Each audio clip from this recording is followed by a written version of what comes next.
L'Afrique recevait nos salutations comme d'habitude. Les institutions africaines doivent participer à la décolonisation mentale. Parce qu'il y a des choses, quand on voit, mais c'est pas possible. C'est tout simplement aberrant. J'ai vu une publication que j'ai d'ailleurs repris sur ma page Facebook. Un pasteur congolais qui s'appelle Benedito a publié et a demandé aux Africains de prier et de jeûner pour que Israël puisse triompher contre l'Iran. Pour lui, c'est vraiment un devoir religieux. Lui, il est encore à ce niveau. Des gens comme ça, là, il faut prendre des textes, il faut que les institutions africaines participent. Parce qu'ils sont des arnaqueurs, là. C'est pas des gens sérieux. Il faut les enfermer, leur place en prison, ou bien il faut l'envoyer au front quelque part. Son propre pays, la RD Congo, est en guerre. D'ici, nous, on en parle tout le monde. Parce que c'est la guerre qui a fait le plus de victimes en Afrique. Plus de 5 millions de morts depuis les années 96-97. Et lui, ça ne lui dit rien, ça. Son pays est en guerre. Il n'a pas appelé tout le Congo à gêner, à prier. En plus forte raison, toute l'Afrique. Mais c'est une guerre qui se passe là-bas au Moyen-Orient, entre l'Iran et puis Israël.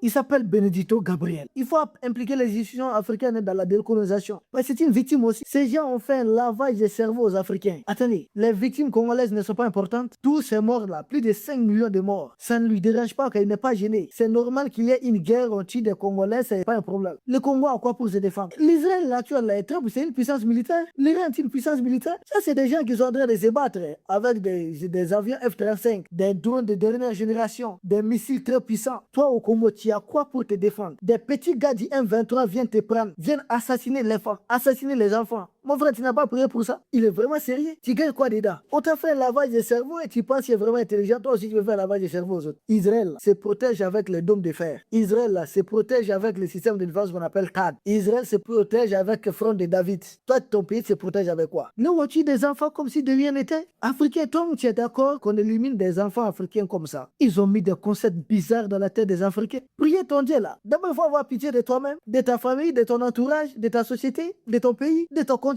de ta communauté. Nous, la communauté africaine, attends, on t'a fait quoi? Depuis là, les mêmes là, qu'est-ce que tu fais, les Donald Trump et autres là? Vous êtes allé signer un accord avec les Rwandais, où ça? Aux États-Unis, non? Chez Donald Trump. Donald Trump même dit que vous avez beaucoup de minéraux et que vous avez demandé aux Américains d'aller prendre. Mon frère, tu es vraiment intelligent. Ça va vraiment chez toi. Et donc, tu n'as pas prié pour ton pays. Les minéraux de ton pays sont volés à ciel ouvert. On te pose une guerre. Ils prennent les minéraux en échange. Les Américains avaient proposé la même chose ici au Mali, au pays de l'Est. Je comprends. Certains de nos frères aux en Afrique centrale ont du chemin à faire. Hein.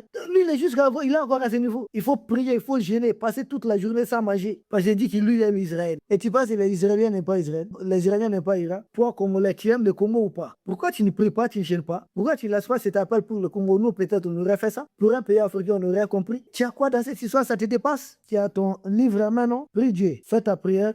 Fais ça pour toi et ton peuple. Ces gens-là, il faut les laisser. Ils sont très forts. Là-bas, la guerre se joue autour des stocks de munitions. Qui sera le premier pays à épuiser son stock de munitions? On va perdre la face. Tu n'as pas besoin de prendre un livre ou bien de te mettre et de ne pas manger pour ça. Les bombardements, là, ils le font avec des moyens technologiques. Ils n'ont pas besoin d'appeler un renfort quelconque divin pour ça. Donc, prie pour ton pays. Sinon, ces gens ont suffisamment de munitions. Des industries de défense très poussées. Mais ils ont eu l'Afrique. Hein. Moi, je crois à Dieu, mais je ne suis pas dans vos bêtises. Je ne suis pas à ce niveau. Dieu existe, mais Dieu demande aux gens de travailler. Il faut travailler. Et c'est Dieu qui envoie des chars de combat aux gens pour se faire la guerre. Des missiles, des drones, des avions F-35, F-15, F-16. Aller bombarder des écoles, tuer des enfants. C'est Dieu qui a dit ça. C'est de la bêtise humaine. Des gens se font la guerre. Vous trouvez un prétexte. Vous fabriquez vos machettes, vos chars de combat. Quand ça chauffe, maintenant, vous commencez à tenir. Et puis l'Africain, il a quoi dans cette histoire? Il faut aller au Moyen-Orient, que ce soit palestinien, israélien. Il faut voir les sorts qu'il réserve aux Africains. C'est tous ces pays-là qui rapatrient les Africains. Souvent, on dirait des animaux. C'est ici, c'est Dieu qui a provoqué cette guerre là-bas.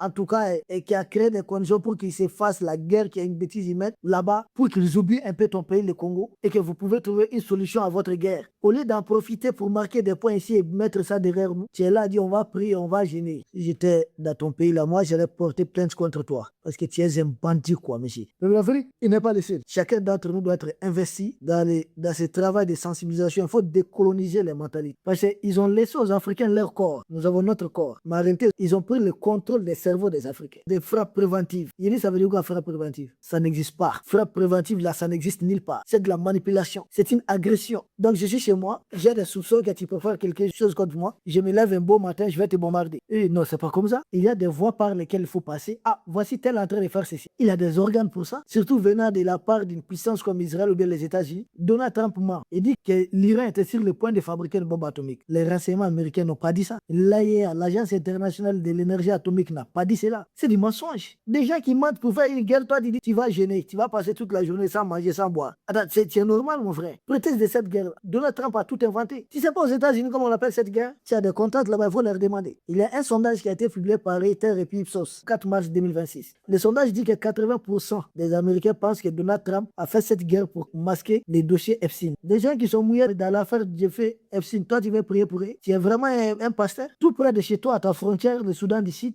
il y a une guerre fratricide entre Eric Machar et puis le président Salva Kiir. Ça te dit rien, tu ne pries pas pour eux. Plus de 300 000 morts. Mon frère, 300 000 morts. Cette guerre Iran-Israël là, qui va te parler même des 2000 morts? Là, il y a plus de 300 000 morts en Afrique, tout près de chez toi. Tu ne pries pas pour ça. Attends, on t'a fait quoi même? Les Africains même, pour eux, les depuis africains ne disent rien quoi. Les morts, voilà, quand un Africain meurt, c'est comme si de rien n'était. Vous ne mettez pas ça en valeur. Chez toi, des morts, c'est chiffre en millions. Ça ne te dérange pas, tu ne pries pas pour ça. Tu n'appelles pas l'Afrique après. Je n'ai jamais vu ça. C'est ce qui se passe de l'autre côté. Ne prie même pas pour nous, pays de l'Est. Nous, on a compris, nous sommes en train de faire la guerre. Ils ont attaqué nos cités, nous sommes en train de les escorter. On a écrasé beaucoup de terreaux. Nous savons que la guerre, là, ça se règle par la guerre. À la guerre comme à la guerre. Tu vas t'enfermer dans quel livre? Chez vous, là-bas, tu ne sais pas qui a assassiné Simon Kibangu. Kibangu n'était pas un religieux, qui avait simplement prédit la liberté de l'Africain un jour. Il a été chicoté, humilié. Les assassins de Kibangu sont aujourd'hui confronté à un problème de leur survie ou bien une menace que déjà, toi tu es en train de dire non, tu dois te... C'est pas possible. Mais c'est ça, hein? Ils ont tellement endoctriné les Africains. Et c'est à tous les niveaux. Vous voyez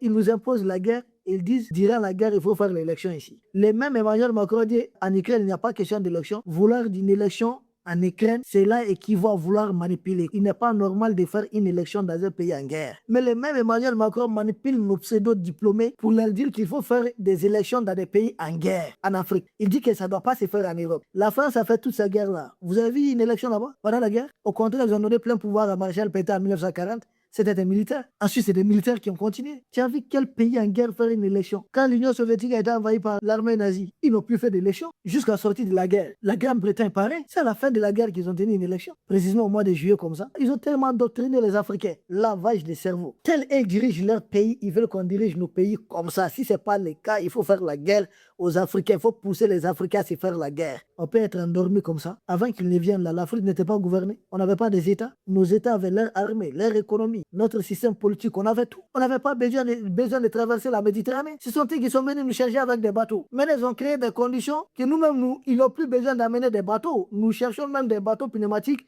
Nous jetons à l'océan pour les rejoindre. Parce qu'ils ont tellement appauvri l'Afrique. Il faut vraiment qu'on revienne en arrière, qu'on redevienne nous-mêmes, qu'on accepte notre passé d'Africain, qu'on se fixe un avenir. Et pour cela, avoir les idées de tous les enjeux du présent. Vous dites cela, non, non. Il faut prier pour Israël, il faut prier pour tel pays. Continuez de dormir dans tous ces pays-là. Demandez si c'est facile pour un Africain d'avoir leur nationalité. Posez-vous la question. Hey, Africain, ça c'est notre modèle, une autre dimension. Mon frère, tu es fort, hein? Tu es très très fort. L'Afrique, nous vous remercions.